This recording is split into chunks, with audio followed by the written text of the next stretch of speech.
feel that energy in your heart. Feel that you receive, absorb, and keep the blessings of this mantra in your heart, and that these blessings grow and take root in you, and that your wisdom develops. Okay, now we're adding one more thing today.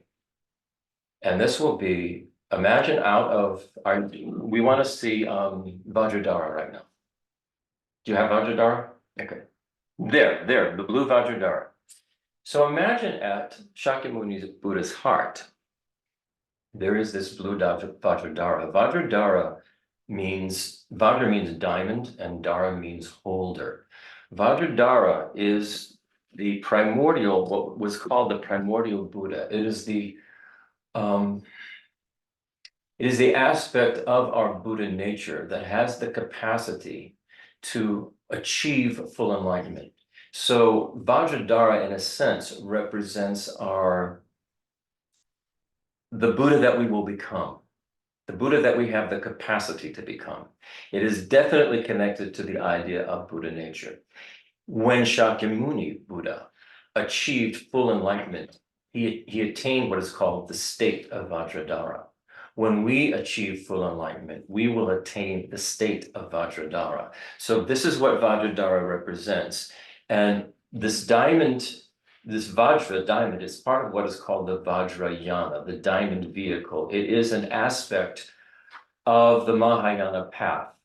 So imagine that Vajradhara emerges from Buddha Shakyamuni's heart, then goes to a lotus, which is behind Buddha Shakyamuni, slightly lower, and he's seated at that lotus behind Shakyamuni Buddha. So now what we have is a platform of light. In the center, raised a little higher than the others, on a lotus throne is Shakyamuni Buddha. To Shakyamuni Buddha's right, on a slightly lower throne, is Shenrezig, glorious white Buddha of compassion. To Shakyamuni Buddha's left, on a slightly lower throne, is Manjushri, the Buddha of wisdom, the profound view of emptiness. Now, behind Shakyamuni Buddha is Vajradhara on a lotus, and Vajradhara is representing the Vajrayana path of Buddhism, this diamond path, this diamond vehicle. This is the vehicle which carries us from where we are now, and we develop our Buddha nature all the way to enlightenment. So at the heart now of Vajradhara is Vajrasattva. Vajrasattva means diamond being. And this diamond being represents our Buddha nature. Our Buddha nature, when it's achieved the highest level that a bodhisattva can go to prior to full enlightenment. So Vajradhara is now on the screen, white being. Vajradhara is holding Vajrasattva. I'm sorry, guys. Vajrasattva is the being. Vajrasattva is the being. White Vajradhara is Vajra is the blue. Vajradhara is the blue. Vajradhara. Vajradhara is the primordial Buddha that we all can become. Vajrasattva represents us. Okay, us as a highly realized bodhisattva.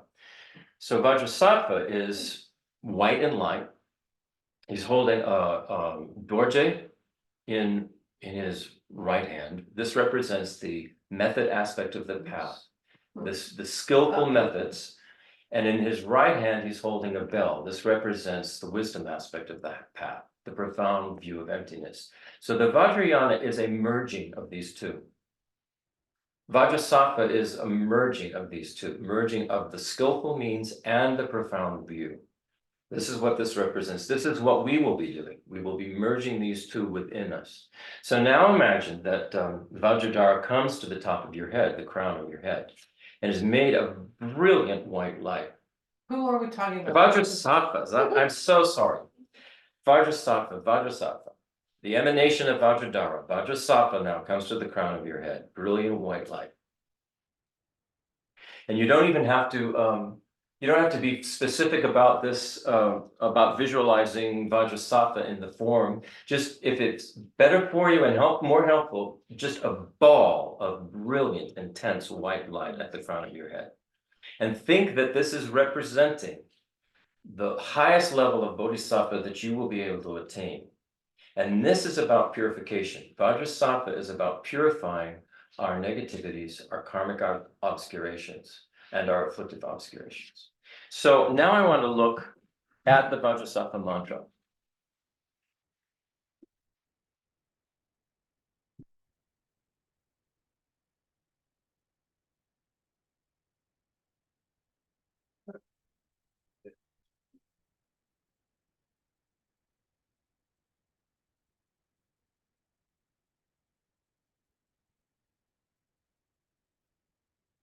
The reason we'll be looking at this is I'm gonna put this new version. it's the same words, that's why Yeah, I'm no, right now. there's a Christopher freshly, he kind of did like Coleman Barks, it's not exactly a translation. It's based on Alexander Burton's translation, there's a new translation, but I'm gonna go over it later. In your chat box, if you want to download it, if I can. And it was the version that was in the email as well.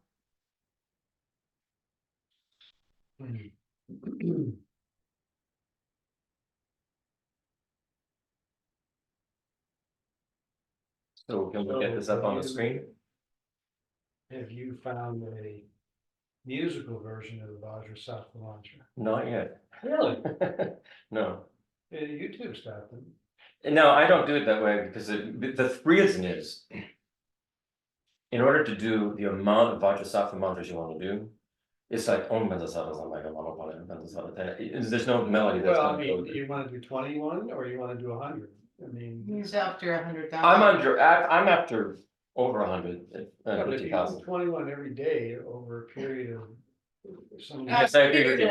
There is music that goes with it, I've heard it, If you yes. do- If you do it every day, a mala, it takes 3 years. Yeah. That's, yeah. But you have to do 100 day to day. Okay. Is there a reason it's so fast? So you can do a lot. But honestly, yeah. But we won't start out fast, okay? And the reason I have this here is so that we can look at it and we can Yeah. recite it. And what I want us to think as we're reciting this is that a portion of the light from Vajrasattva, the brilliant light that's at the top of our head, goes to the base of our being, the base of our body, basically. And as we say this mantra, this light begins to rise up through all of our cells, through all of our energy body, our winds, our channels, our chakras, and as it keeps rising up, it's pushing this energetic black matter, you could say, which represents all of our karmic obscurations, our afflictions, our negative karma, and it's cleaning our whole body, physical body and energetic body of all of these obscurations. And as we say the mantra, it goes up, all the way to the crown of our head and goes into and dissolves, the final black business dissolves into. More like OxyClean, it just dissolves it. Oxyclean, it's dissolving it. And it dissolves completely into this brilliant white light of Vajrasattva, which remember is you. It's you, it's the potential you have to be. You have. So the thing to remember here, and the reason I did a different translation, is the old translation made it appear as if Vajrasattva was somebody other than you. That Vajrasattva was going to purify your karma for you. That's not the case. We are the ones who must purify our own karma. Right. We're the ones who do it. Nobody else can do it for us. If the Buddha could have done it, it would have been done a long time ago. We'd all be enlightened. We're the ones who have to do the purification. So this is the way to think of it. Think of Vajrasattva as the best you, and you are purifying, okay? So just think this now as we read this, because we're going to go over this a little more as we get to the next part. Om Benza Sato Samaya Amanu Padaya Benza Sato Teno Patiya Driro Meva Sutu Kyoyo Meva Suku Kyoyo Meva Anurakto Meva Sawa Siddhi Maitraya Sarva Karma Sutsame Setam Shriram Guru Ha Ha Ha Ho Bhagavan Sarva Tathagata Benza Mame Munja Benza Bhava Mahasamaya Sa Ahum. We'll do it one more time, a little bit faster. Again, visualize this white light, white oxygen moving through your entire physical, I mean like all the cells, everything, and your energetic body, cleaning you out of these karmic obscurations that we have developed. Again, a little bit faster, and just imagine that light going up and dissolving into the ball of light at the top of your head. Om benzo sato samaya manupalaya benzo sato teno petikya driro mevawa sutu kyoyo mevawa subu kyoyo mevawa anuragno mevawa sawa siddhi metrayatsa sara karma sutsame setam shriram guru ha ha ha ho bhagavana sabha tata gata benza mame munja benza sala yasa. Okay, one more time. Three, they say either do it 3, do it 7, do it 21, or do it 150,000. All right, so one more time, a little bit faster. Again, visualize the light going up. So by the time we're done with this third round, imagine that your complete being is completely purged of all this dark energetic karma, okay? Om benzo sato samaya manupalaya benzo sato teno petikya driro mevawa sutu kyoyo mevawa supu kyoyo mevawa anuragno mevawa sawa siddhi mitraya sava karma sutsame sita shri guru ha ha ha ha ho bhagavan sava tata gata benza mame mucha benza bhava mahasamaya sato Okay. So now, visualize that Vajrasattva then goes back into the heart of Vajradhara. Vajradhara goes back into the heart of Shakyamuni Buddha. Manjushri goes back into the heart of Shakyamuni Buddha. Shenrezi goes back into the heart of Shakyamuni Buddha.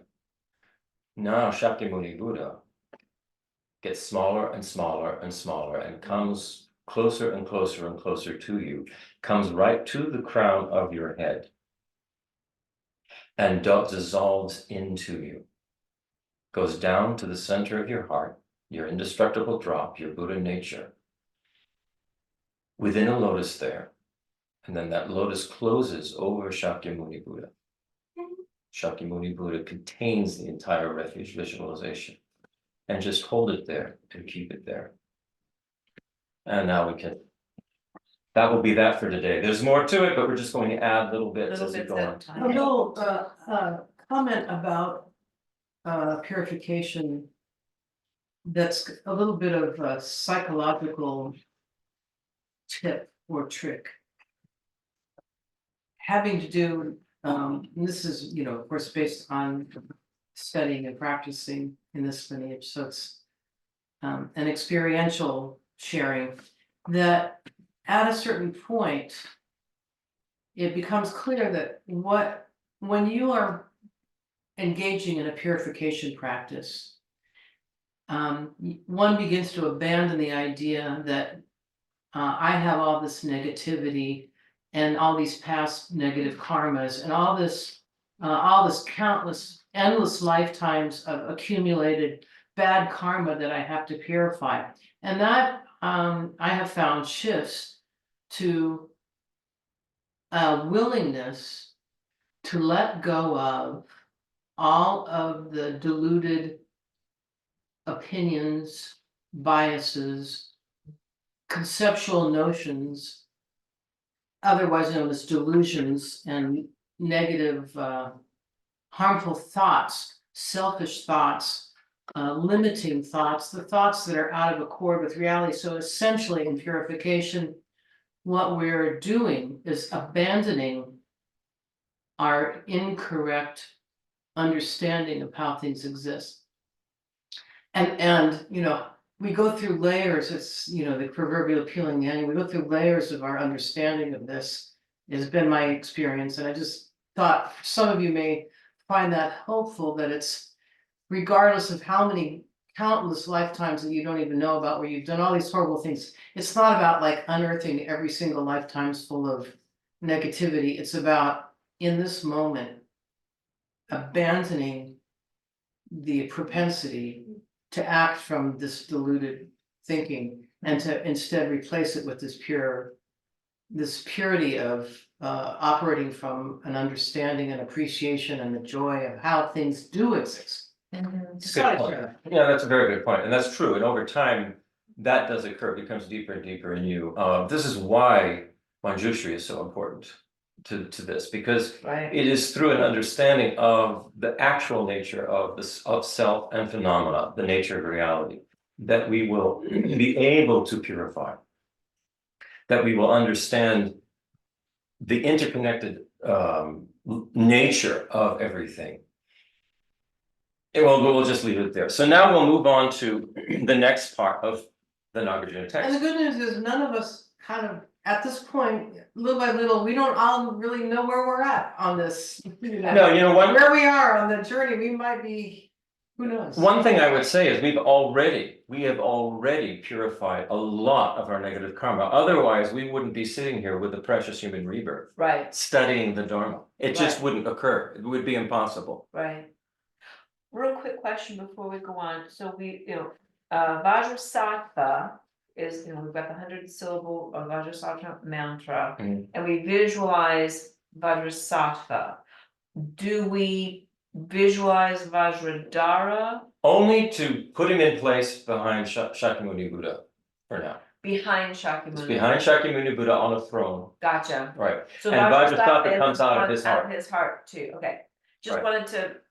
I We had a apologize. deity, so I for- just wanted, No, I and- saw it, and I just wanted to make sure, like, who, are we visualizing Vajradhara? Yeah. Or are we visualizing Vajrasattva? I'm sorry, that's Don't my- look away. Keep That's the artist. in also, That's sort my of fault. aligned with what I was saying. earlier. Yeah. Keep in mind that as you engage in this practice, and this goes for all of us, we go through a process where we internalize it in a way that it starts to emerge very clearly for us how it is most effective. Right. And Christopher is sharing, Yeah. where he's at, Right, which is very close, I mean, my particular practice is slightly different, but the essential point of it is the same. And this is all based on the practices that we were taught. right, This exactly. is part of, I mean, you can even go to Liberation in the Palm of Your Hand, And above this the is- Rinpoche, you're yeah. going to see the Yes. same kind of thing. Right, I'm trying to keep it simple for now, because Right. there's so much, it can be overwhelming, so Right. just little pieces at a time.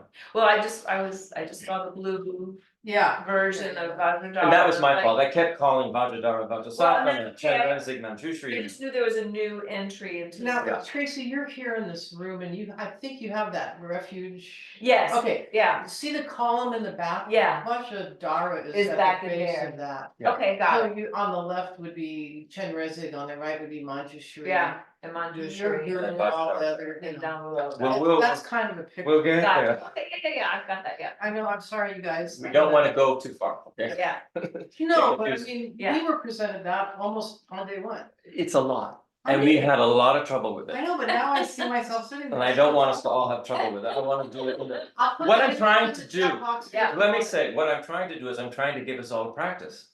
Not just to hear the info, but just to know what to do to then get what to do with the info, to have a daily practice. Right, Embodied daily practice, it's so beneficial. right, And over time, it really makes a change. right, and then So- we can take this away and do it every day, Right, as opposed to just on Sundays when we're. here. right, Yeah. right. The more we internalize it, the more we become familiar with it, the stronger it's going to be, the more connection we're going to feel. Right, Because it's not like we actually are doing this all on our own. These figures, Chenrezig, Manjushri, Buddha Shakyamuni, they are actual, they're beings, they're consciousnesses right, that embody these qualities. Right. And when we call on this, they come, they are there to help us. They know what we're doing. right, All they want to do is help. Right, So there is a relationship that begins to develop. So we're not doing it all on our own. Yes, we have to purify our own karma. It Right. can't be done for us, but there's plenty of help. If anybody wants it, I just stuck the refuge. tree Okay. in the- Okay. thank you. But that is not what we were talking about this morning. No, I Right. know. The tree I is know, not what we were talking about this I morning. know, I don't want to confuse people by that. Yeah, but there's a definite relationship. Yeah. I mean, it's all Yeah. part of the same. So now, number 5. now we're actually on stanza 8. Oh, okay, oh, yes, I see my. I wanted to get all of this covered so that we could practice what he's talking about. Gotcha. So as Nagarjuna pointed out, in the previous section of the text, I don't know how many, 7 sessions ago, Yeah, a person who has faith or confidence in the law of karma and its effects will not neglect the practice of virtue. And a wise person continually will examine their physical and verbal actions to determine if those actions are virtuous, non-virtuous, or neutral. So in other words, we're being very, what's the word? Mindful, very mindful of our actions, our thoughts, our speech, all the time. Right. From the Buddhist point of view, a wise person is someone who has confidence in the law of karma and its effects and understands the main points of the 3 scopes of practice. So if you recall, we've talked about this before. There's an initial scope where the goal of the practitioner is to attain a higher rebirth so that they can keep practicing. There is an intermediate scope where the goal of the practitioner is to remove all of their afflictive obscurations, have a realization of emptiness, and achieve liberation from cyclic existence. That's the intermediate scope. And then there's a 3rd scope, which is the, how do they pull it? Advanced scope, you might say.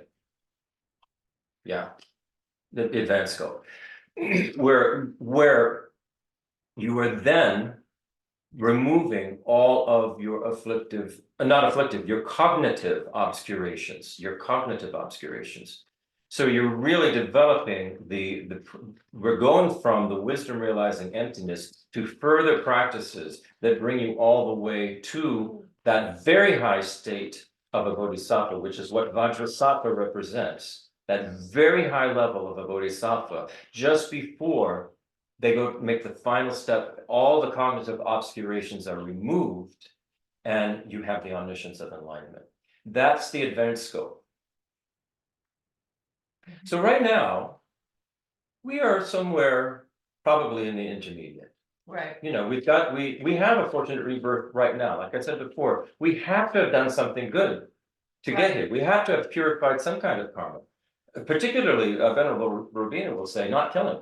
right, Not killing. And not killing in general would be great, but I think specifically we're talking about not killing other beings that really understand what's going on, and you're really taking away a precious life from them, right, particularly humans. right. Or I would say some of our pets I think so too. have a very, it's what I would call a precious animal rebirth, because The highest of. the highest they can go, Yeah. really. Some of these really well cared for pets, I think they have an opportunity to move on to. Well, a especially human if rebirth. they're coming in contact with spiritual teachings. Right, like our cat who just died a couple of weeks ago Right, was around the lamas all the time. He right. was, when we were meditating, he sat right next to Kavita every morning when she meditated.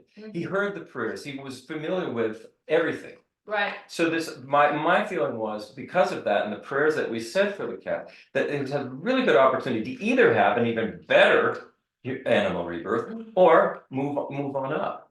You know, that's possible. right, The point is that we're just not all, we studying this here as humans are not. We have done a lot of purification already. right. Okay, so we're in a reasonably good position. We should not be complacent, however. We should not be complacent. Yeah. All right. Now Nagarjuna goes into detail about the causal relationships that lead to higher birth in cyclic existence, which in turn enable one to practice the causes for the highest good of liberation and enlightenment. And he begins with the foundation, which is ethical conduct. It is said that the Buddha's entire teachings can be summed up in two thoughts, which is do no harm, and when possible, be of benefit. This is ethical conduct, what we're talking about. Do no harm, and when possible, be of benefit. If we're not making an attempt to even do that, which I think we are making the attempt to do that, but if one is not making the attempt, even as a human, to do that, I mean, if you're not making an attempt to do no harm and to be of benefit when possible, then you're not even in the initial scope. You're not even a Buddhist Right. practitioner. You couldn't possibly be. Basically, what's happening is you're following your ego self-grasping. You know, what I want to get what I need, I want to get what I want. And that's a little bit different. Right. So we should feel happy that we have a sense of this ourselves. This means that we're on the road here. So now we go to stanza 8, and Nagarjuna is giving us what are called the 10 harmful or non-virtuous actions that the Buddha said we should abandon, as Kavita put it. That's a good word. Abandon them, let them go. So here's stanza 8. Not killing, not stealing, forsaking the mates of others, refraining completely from false, divisive, harsh, and senseless speech. Stanza 9. Thoroughly forsaking covetousness, harmful intent, and the views of nihilists. These are the 10 gleaming paths of action. Their opposites are dark. So we will, I'll go into some explanation of these. But first, in the commentary to Nagarjuna's text, and this is the commentary I've been looking at, which is, this is called Practical Ethics and Profound Emptiness. And it's Khensur, Jampa, Tegchok. In the commentary, he says that while we usually refer to these 10 actions as destructive or non-virtuous karmas, they are more specifically paths of action, meaning that they are paths to rebirth in cyclic existence. And what kind of rebirth we're going to have. Of the 10, there are 7 of body and speech. So there are 3 of body, there are 4 of speech. And these 7 are karmas, these are actions. While he says the 3 mental ones are afflictions. This is interesting. They're afflictions, they're not karmic actions, they're karmic afflictions. Sentient beings take rebirth under the power of afflictions and karma by means of creating the 10 constructive and 10 destructive paths of action, which are often called the 10 virtues and the 10 non-virtues. So these, you know, it's either going to be we're doing something that's non-virtuous and we're generating more negative karma for ourselves, which is going to affect the quality of the rebirth that we have, or we're abandoning these things and then doing the opposite. This is the way we create virtue. So if you recall, way back when we were studying Shantideva, Wollstonecraft Fletcher talked about this. I think maybe it was in the 2nd or 3rd chapter, where Shantideva was talking about these 10 virtuous and non-virtuous actions as part of a larger practice, a purification practice, which we're going to get to. And he said what he called the point of this practice was to purify our karma, our negative actions. That's one aspect, to purify that karma. The other aspect is to accumulate what he calls sonam. Sonam is often translated as merit. Sonam is very positive energy in us that we begin to accumulate through positive actions that are in line with the nature of reality, are in line with the Dharma teachings. So when we go over these, I'm going to go over Khensur Tegchok's description of Nagarjuna's 10 actions as a start. Where are we? Okay. As a start. We are here. We're here. All right, so Where we're supposed to be. we're right where we're supposed to be. Restraint from killing, and this is what he says, this is page 28 of this book. Restraint from killing is to abandon taking the life of a human being or animal. So this includes insects. I mean, any being that has a life. We want to try and restrain from doing that whenever possible. Whenever possible. It's not possible all the time. It's impossible. But when we can, we should try to do that. 2, restraint from stealing means not to take things that belong to others that haven't been freely given to us. And that's considered stealing. So even something dumb, like taking somebody's pen, that that they left it there and they, you say they don't need it, they like it. That could be construed as stealing, but it's not very, very serious. But other things can be quite serious. Other things can be quite serious. But just to realize that that's the definition. Don't take things that belong to others that haven't been freely given to you. All right, restraint from how does Jeffrey Hopkins put it?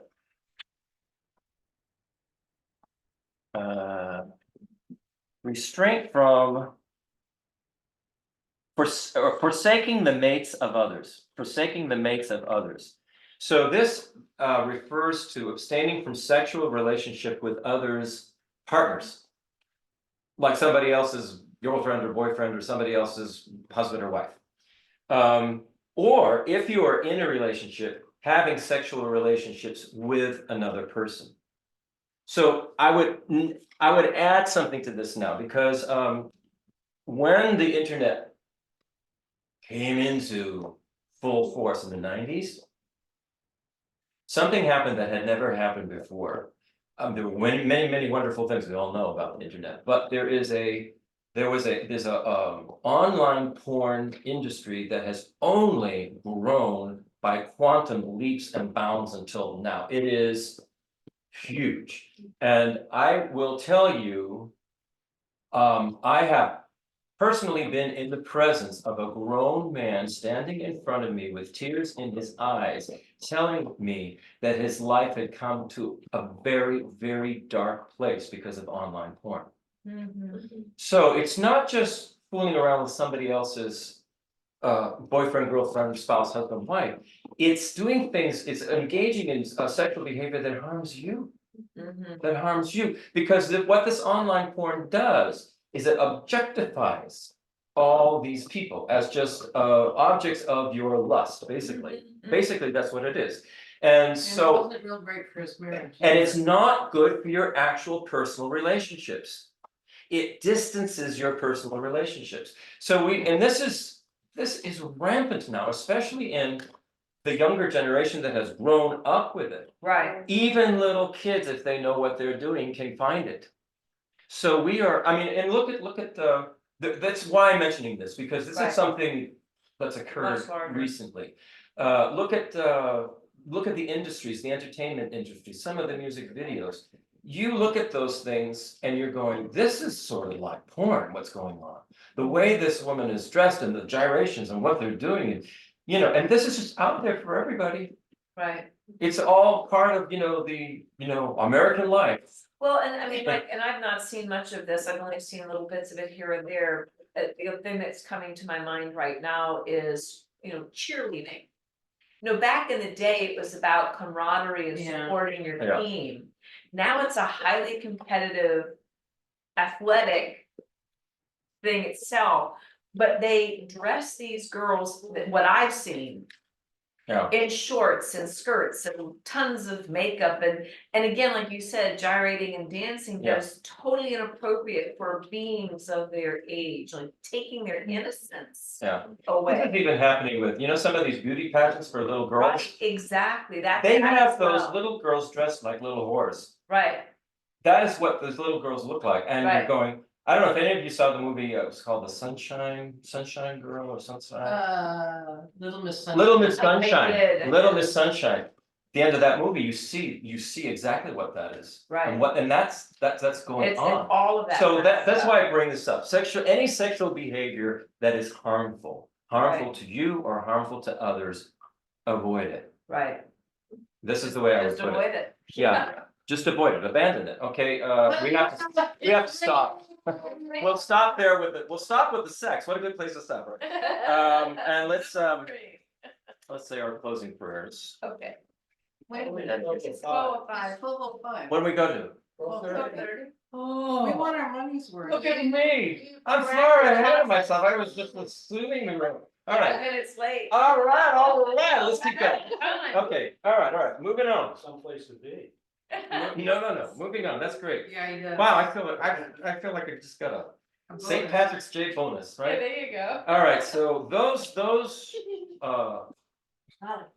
three, so restraint from abandoning killing, abandoning stealing, and abandoning harmful sexual behavior. Yeah. Those are three actions of the body that we want to abandon. We want to avoid. Okay, now we move into 4 of speech, and here's what Khensur Tegchok has to say.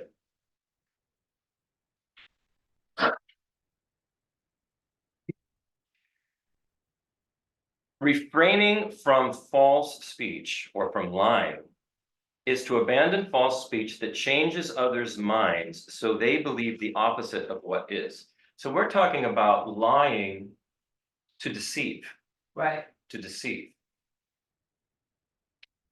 Sometimes I remember Lama Passang said this, sometimes you can, what he would call a white lie, it's you would say something so as not to hurt someone's feelings. You know, or to, Is that Lyle? but so we have to be very clear about our intent. We have to be very clear. If we are intending to prevent harm. right. But if we're lying, say, to prevent harm, you know, for some reason, I don't know, I mean, there could be a situation that could come up. The intent is much different. Right. The intention is very, very important. And let me see, I need to get to this.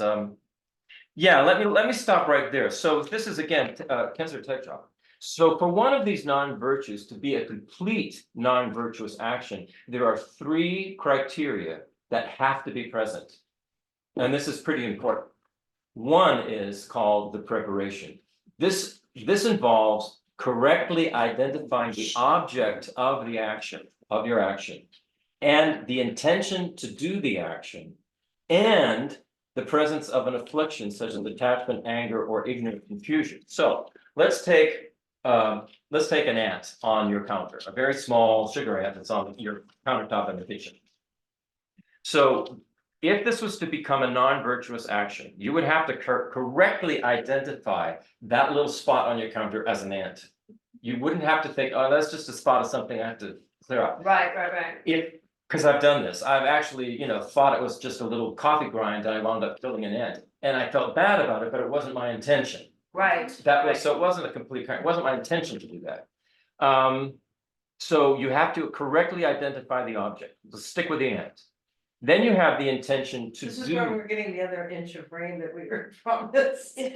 then you have the intention to do the action. So say you see that it's an ant, you go, it's on my counter, I don't like it. Your intention is you're gonna kill it, you're gonna slap it and kill it, right? So that has to be there, you have to have that intention to do it. For instance, if you don't even think it's an ant, if you think it's a speck of a coffee grind, Right. and you take your sponge and you're wiping it, you didn't even have the intention to be killing an ant, that Right. wasn't what you were thinking. All right, then the third is the action itself. You actually have to smash the ant and have intended to do so. That makes it a complete karma. When all those things aren't complete, it's not a complete karma. It's not going to have the same amount of impact on you, right? I mean, think about this, my goodness. You know the movie Oppenheimer? I'm sure many of you have seen it. It was Best Picture. So think of what Oppenheimer was doing. He was because there was a war going on. Yeah. Because it was so awful, it was a world war, the chances were that, wow, somebody's going to develop this bomb, it could be the Nazis, it could be anybody, and the US is going to get it, we have to do it first, we have to do it. So the government was really pushing him to do this. And he went full throttle into it. He was very good at what he did, He organized all these scientists and they worked on it and worked on it. And so it wasn't until the actual bomb itself, the actual explosion, that Oppenheimer realized what actually was happening. Right. Thousands and thousands and thousands and thousands and thousands of people's lives were drawn like that. And it was, and he had a large part in that. So it wasn't his intention exactly, but he knew that that's what was going to happen. So it had a terrible effect on him, and you can see Yeah. this in the movie. The movie's brilliant. It really is. Mhm. It's brilliant in so many ways. And then I looked at a documentary of his life after that because I was so interested in Yeah. what happened to him. And he basically he just tried to go for things that made him feel. He was going escaping, so he went to like the Caribbean islands or someplace like Right. one of these islands. And he died at 62, and he looked like he was 80. Wow. He looked decrepit, 80. I mean, and it wreaked havoc on his wife as well. Right, And his daughter committed suicide. right, well, yeah, There's collective karma there. We haven't really talked about it, but it's like he was embodying Yes, collective karma. yes, and we also, And we do too. as Americans, right, we are on the fringes of that collective karma, right? Mhm. If you remember the movie, people were cheering that the Americans won the war. They're cheering the death of All hundreds those of thousands of people. Yeah, it's hard. So there's collective karma here. And our job for ourselves is to purify that. Right, So as each of us purify that karma, we're helping to purify the collective karma. exactly, Now, the way we actually purify is by doing the opposite of these actions, and we'll get into it. Let me continue. thanks a lot. So moving on to speech. So we abandon false speech that changes others' minds so they believe the opposite of what is. The next is divisive speech. This is to avoid speech that creates disharmony among people. This is really we often do this. Many of us, I've done it. We talk about other people behind their backs Right, to somebody else, and that has the effect of kind of, in a slight way, maybe poisoning the person you're talking to towards this other person. exactly, And this is only our point of view. right, We don't really know. the whole, yeah, Now, this is a huge thing that's happening as part of our collective karma now. Because of the mass media, the internet, there is divisive speech like we've never ever oh seen. my gosh, it's everywhere. It's That's all you see. At this point, the divisive speech is so pervasive It's rampant. that to me it feels like the fog of war. I don't even know what's true anymore. Right, If you listen to all these different views. yeah, Now, initially, divisive speech is, if you think of the owners of the major networks, the owners of those major networks are Oh, actually yeah. corporations.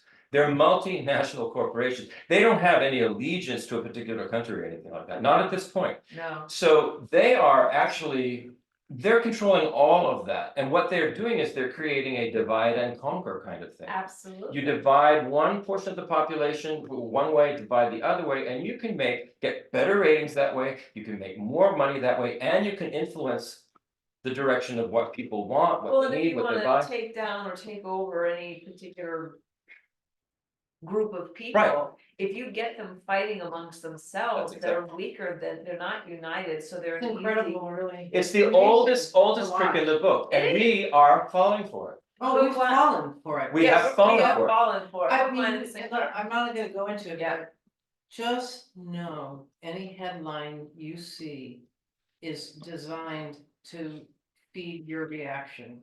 Yeah, And all we do And- basically is read the And headlines. there's the examples attention right now, span. you know, and especially in this, I don't. Because of these, Just know that they're basically 100% lies. because of They these, cherry- Right. our attention span is almost at Zero. We're just constantly, and the newer generations, they're growing up on this. Go to the next, go to the next, go to the, so we ourselves, in order to overcome this kind of. About how this relates to divisive speech, too, because this is an important point.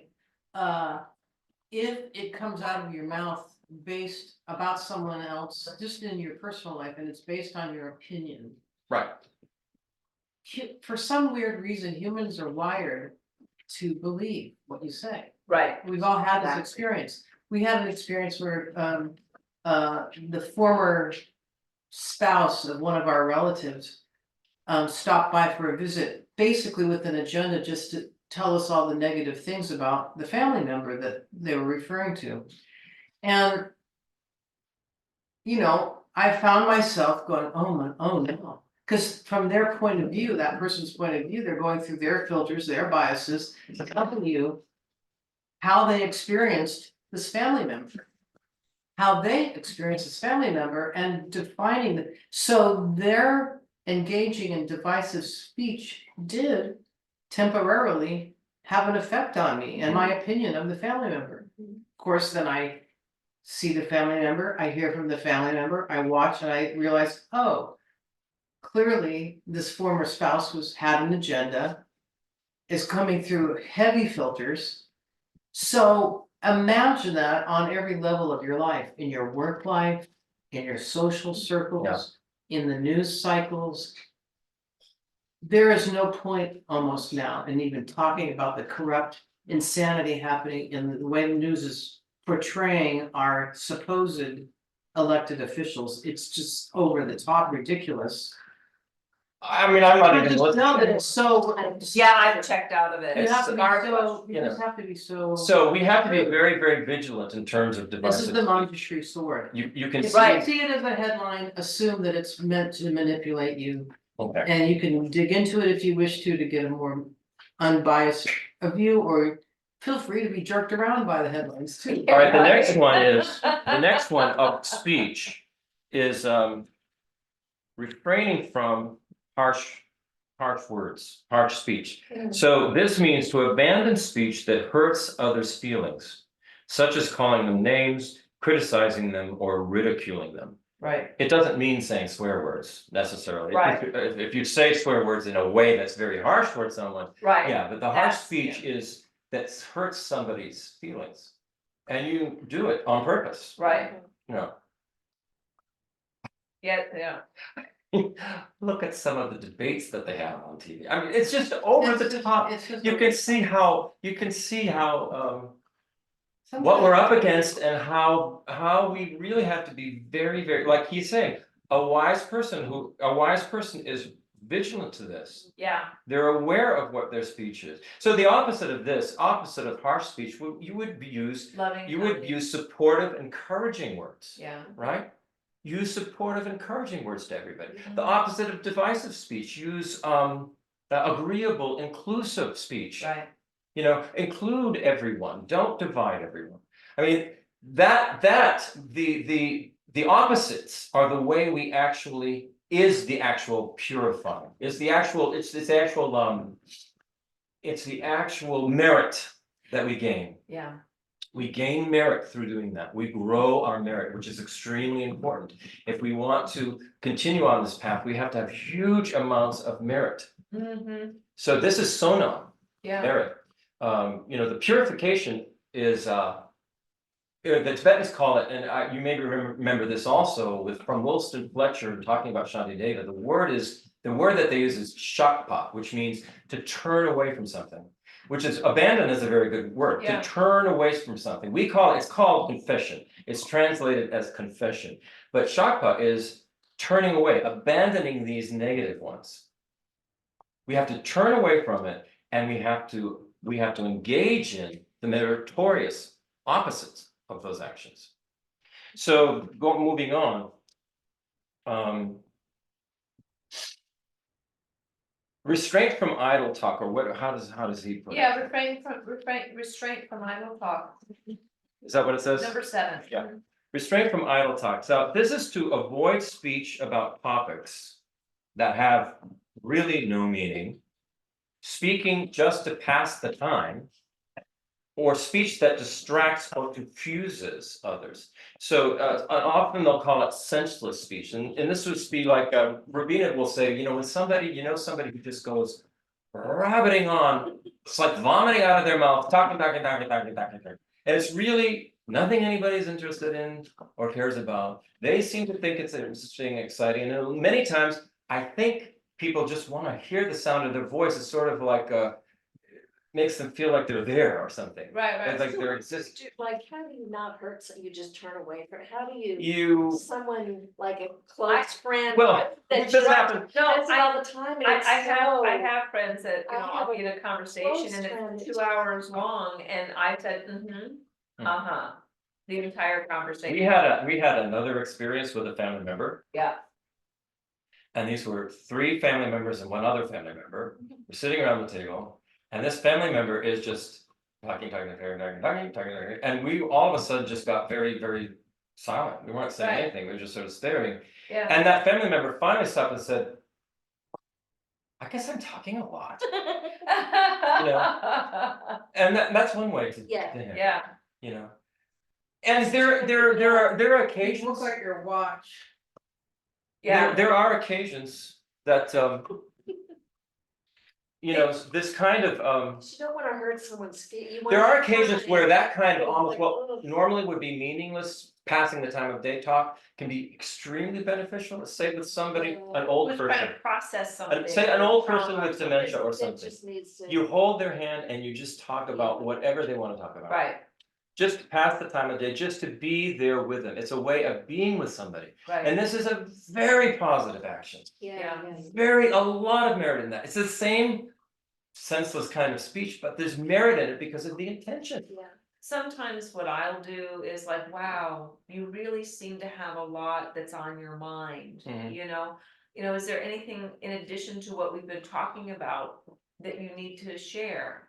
And then, great, well, why don't we then change the topic? Because I can see how, you recanting this is really causing you more emotional stress. So why don't we change the subject and talk about something different? That's nice. I just go, geez, oh, I forgot that I knew what we're running down. What I would say is, oh, But it's like, it's a really I good can't- friend, so you don't wanna hurt their Yeah. feeling and. What I would go back to about the intention again, Yeah. I would say there are some fabulous caregivers who understand this. Right, They have this incredible bedside manner, you would say. And they will talk. It could be meaningless things, it could be just whatever, but it has such a healing effect on the person who is sick. yeah. They Oh, yeah, I are see what so you're saying. good at that. My sister was fantastic, Michaela, the one, Don Passed is. away. cousin Don, unbelievable. When he would come and visit my mother, Yeah. hold her hand and just talk about anything, she loved it. She couldn't wait until he came back. It Right, was so beneficial. Whereas like, Yeah. I'm like correcting her, no, there's nobody sitting in the tree. yeah. And Don's going, wow, cool. And so I'm saying some caregivers are specialized in this. So Right, it's not just, get it, so when he's saying senseless idle talk, it depends on the intention, right, okay? Yep. And so that's a really important point. So then going to the next one, number 8. these are of the mind now. These are called what he calls afflictions. And the first one is covetousness, and this refers to abandoning looking at the possessions of others and craving to possess them ourselves. Mhm. So this would be, Ah, how, I mean, we often do this. We'll see, somebody has, this happens frequently, especially when people feel like they're in competition Yeah, for some reason. They're in similar financial status or whatever. Our family members, somebody has a new house. You're in all members of or your some family. Family member got a new car, or Yeah. some family member got a new And job. people are talking about how great their Right. house is, how great their car is, or say they're just very, very, very beautiful, attractive people, and Right. you're not. You begin to think. You begin to sort of get jealous. It starts to, these bad things, Yeah. I wish I looked like that. I wish I had that kind of house. I Right. wish I had the money to blah, blah, blah, blah. And this is where the covetousness becomes in and becomes very poisonous, because Right. it develops the afflictive kinds of emotions, which can even get to almost like disdain, almost like hatred. Right. You hate somebody because they're so good. You hate somebody because they're so talented. I remember somebody in high school, when I was in high school, coming up to me in the hall. It was this guy, and I liked him. He came right up to my face and says, "I hate you," Wow. because I had some talent that he wasn't recognized for. Yeah. And it was like stunning to me. Mm. But we do that.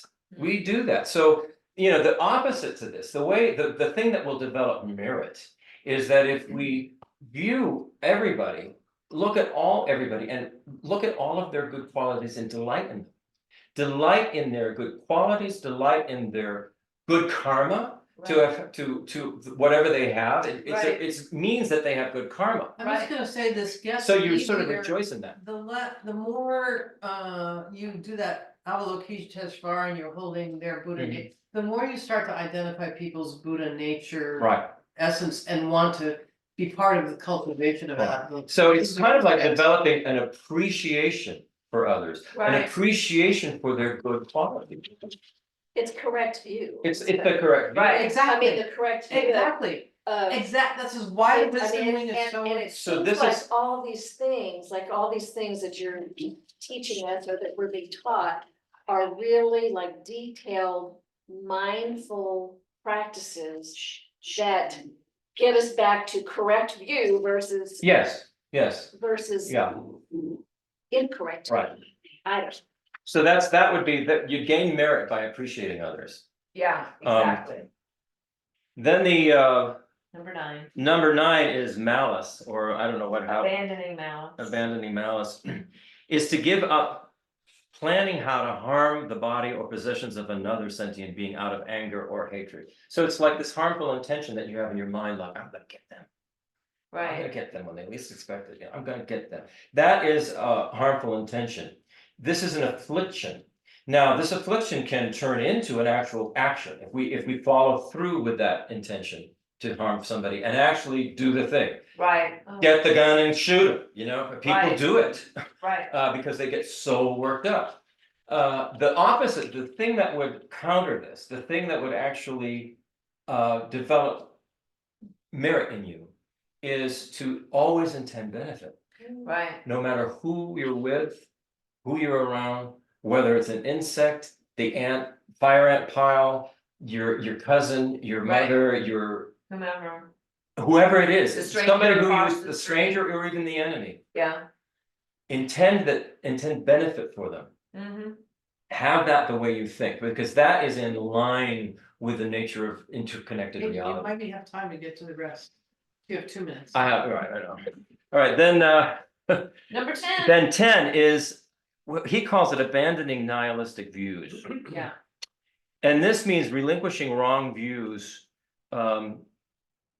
such as the denial of the existence of, well, first of all, he starts out the idea that there could be such a thing as a Buddha, that there is, the Dharma is an actual, these practices actually are something that work. You deny them. There's no Buddha, there's no Dharma, there's no Sangha.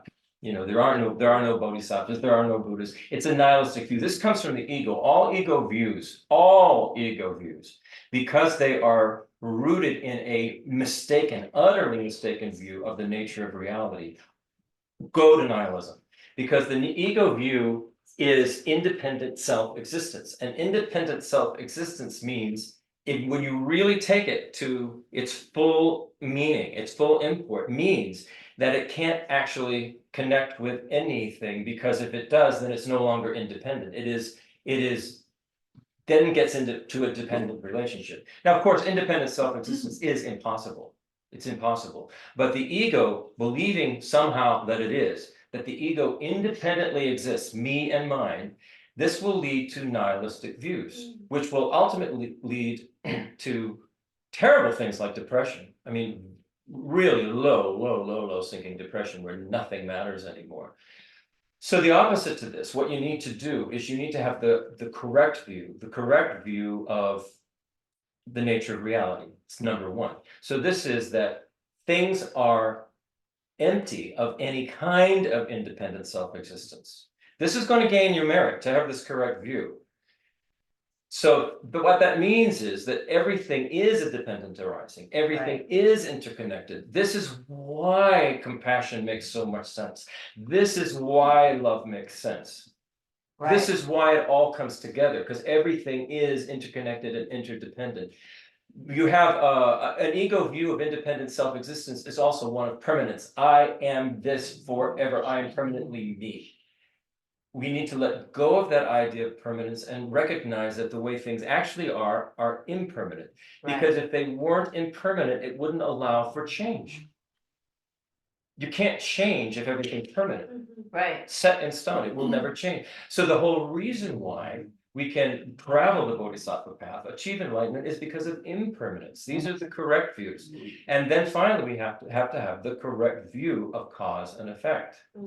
Karma. There will be a sort of an equal, there'll be an action, and then there'll be an equal response or result or whatever related to that action. There's a way that it's put in physics. Anyway, opposite action. Right. There'll be some action that goes along with it. So when you create an action that is going against the nature of reality, such as hate, anger, killing, destruction, jealous, all of the negative emotions, you're going to be getting a result that is coming back at you going, you're wrong, this is wrong, and you're going to suffer because of it. If all your actions are in line with the way reality is, then you're going to get back the connectedness. You're going to get back the positive interaction. So these correct views are the way to counter this. And I should say, going back to the first three, I didn't talk about the correct views. So talking about killing, the abandoning killing. Well, then the appropriate thing to do would be to save and protect the lives of others.